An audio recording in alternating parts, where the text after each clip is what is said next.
narito na naman tayo para sa isang napaka-sweet, nakakapanabik at sobrang trending na love story nila Kalingap Jomar at Carla.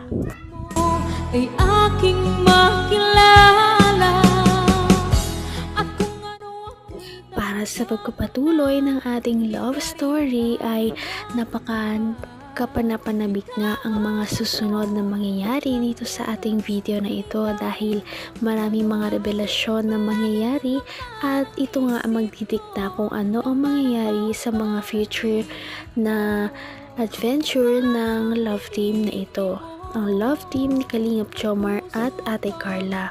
Itong nakaraan nga ay nagkaroon sila ng hindi pagkakaintindihan dahil hindi na kinikibo ni Ate Carla si Kalingap Jomar. Hindi na daw ito sumasagot sa mga tawag at mga chat nito. Kaya tuluyan na niya itong pinuntahan sa bahay nila Ate Carla para malaman na kung ano ba talaga ang mga mangyayari sa kanilang dalawa.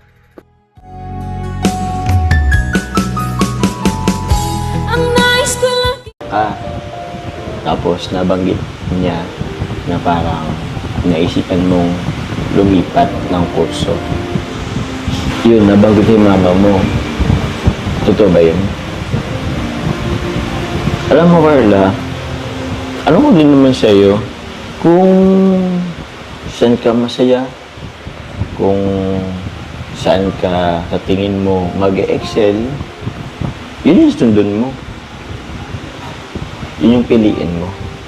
Alam ko, siguro may pressure ka, pero wag mong pakinggan sila.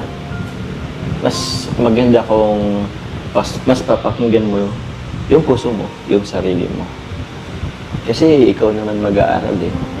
Ikaw mag-aaral ng 4 na taon. Kaya ikaw, nasa sa'yo ang desisyon. Basta yun sinabi ko sa'yo. Kung saan ka masaya. So ano, tanong kita ngayon, anong desisyon mo? Pinag-iisipan ko pa po. Nag-iisipan? Pero, ano ba talaga?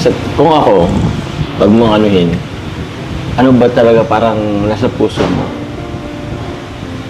Yung pag-nursing ba or kasi nabagay sa akin, gusto mo mag-education? Kung ano ako'y tanggap mo na, hindi ka rin nag-alala.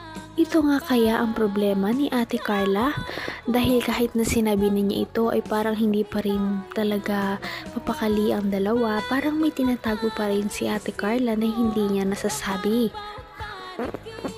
Ngunit syempre ay nagbibigay pa rin muna ng advice si Kalingap Jomar. Gusto mo mag-education? Teaching? Hindi ko pa rin po alam. Okay. Okay lang ba nga dito ako? Baka may ginagawa ka sa taas, nakabala kita. Medyo nakakapanibago ka. Okay lang ba? May nagawa ba akong masama? Ano naman po? Kaya naman. Para kasing alam mo yun, parang nakapanibago. Hindi ka naman ganyan dati. Okay ba tayo? Okay ba tayo?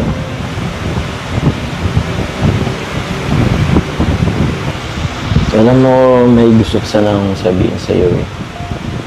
Pasensya na ha. Late na pero andito pa rin ako. Yun nga, kasi meron kasi kung gusto kong sabihin sa'yo.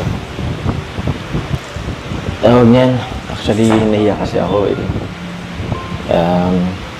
Gusto ko rin kasi malaman yung status natin dalawa. Gusto rin malaman kasi madami rin kasi nagsasabi. Gusto ko rin naman itry. Bahala na, ewan.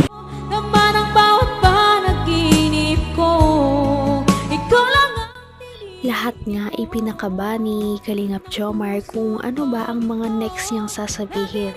Kaya parang hindi na nga makahinga si Ate Carla sa paghihintay kung ano ba ang gustong sabihin ni Kalingap Jomar sa kanya. Ngunit may ideya na nga tayong lahat kung ano kaya ang kanyang sasabihin.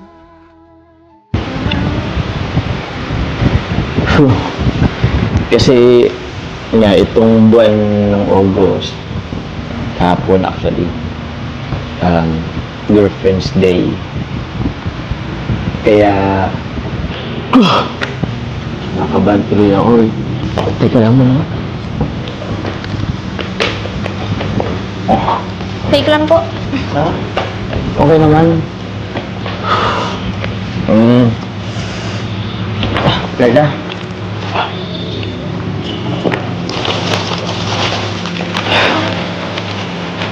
Will you be my girlfriend? Ano po yun? Tatanong ako, will you be my girlfriend? Tumayo ka nga po dyan. O bakit? Seryoso ako. Tinatanong kita, will you be my girlfriend?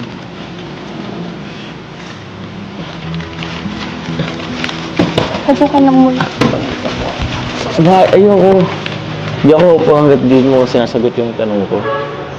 Carla, will you be my girlfriend? Wala po akong panahon para makipagbiruan po. Dala may pagbiruan. Seryoso ako. Will you be my girlfriend? Tayo ko lang po. Hanggang wakas ay tayo ng dalawa. Palagi kang Medyo naguguluhan nga si Ate Carla dahil kakasabi lamang niya na may problema siya. Ngunit bigla man lang magsasabi si Kalingap Jomar na kung gusto niya daw ba na maging girlfriend siya nito. Kaya parang nalilito nga ang lahat dahil parang may problema na si Ate Carla, ay parang binigyan niya pa ito ng parang another na iisipin, kaya hindi alam ni Ate Carla ang uunahin.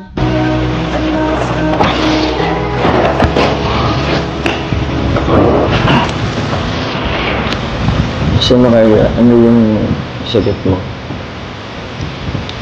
Alam niyo naman po yung sitwasyon ngayon, di ba? Saka hindi rin po ito yung tamang tanong natin. Ganun ba? Okay, naitibayin ko naman. Pasensya ka na ha. Sinubukan ko lang naman. Kasi, dami kasi nagsasabi. Tinuloy ko lang. Pasensya na. Sorry. Pasensya na rin po.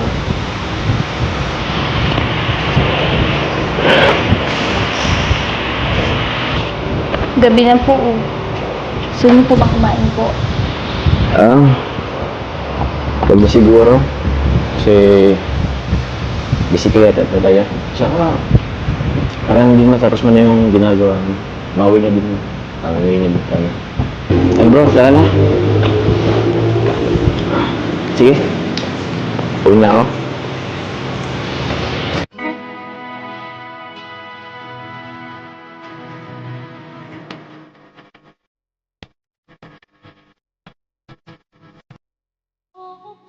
Nakakagulat man, pero maintindihan din naman natin si Ate Carla kung bakit ganun ang kanyang nasabi.